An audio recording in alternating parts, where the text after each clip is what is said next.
Hey everybody, this is Dan here. I'm making a review about the LG Chocolate 3. Alright, so the first obvious difference from the LG Chocolate 3 from the previous versions is that it's changed from a slide phone to a flip phone, as seen here. So the front of the phone has a very shiny surface around the screen, and it's kind of similar to that of the LG Decoy.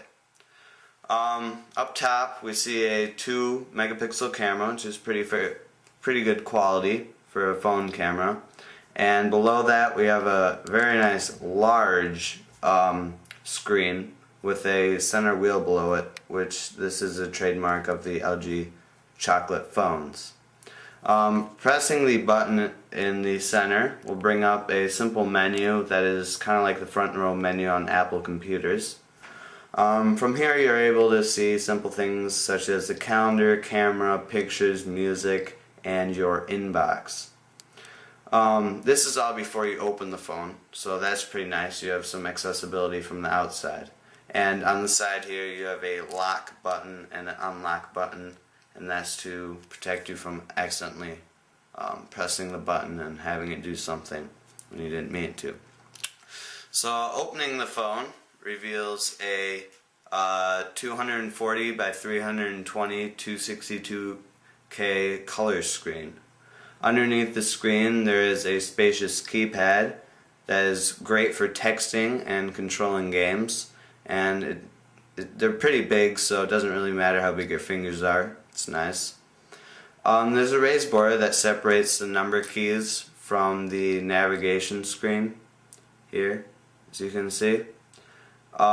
That's pretty nice because there's nothing worse than hitting the back button while you're in the middle of a game.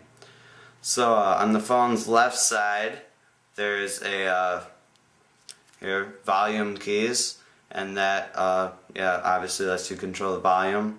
There's this mic button which lets you give voice commands, and a USB port here which is just, you open it, there's a little plastic piece.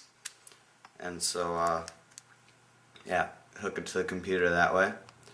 On the other side, you've got the lock button, as previously mentioned, the music button, which lets you go directly to your music, and a SD card slot here, which opens the same way as the USB does. Oh, and on the other side, I forgot to mention, there's a headphone jack. So, this phone has plenty of volume and quite excellent audio quality. The ringtones are loud and the music sounds great, even though the earphones aren't that great, but that's okay. It's definitely music centered. There's a bunch of cool features, such as the let's see here, the FM transmitter, and this allows you to transmit your song through the radio so that you can actually listen to the music directly through a radio, and that's quite nice. And if you don't want to do that, like I said, the speaker quality is great, so it's definitely geared towards music, and it's it excels very much in that area. So the download speeds are really fast on this phone, and I've tried downloading a few games and it was only a matter of minutes with not much lagging at all.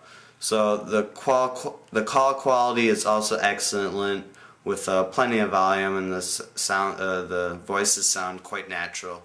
The camera looks pretty decent, but it lacks flash and a mirror, which, you know, it's alright, but overall, I think it's a great phone, and I would definitely recommend it. It's nice and sleek, doesn't take up too much room. So yeah, it's a great phone.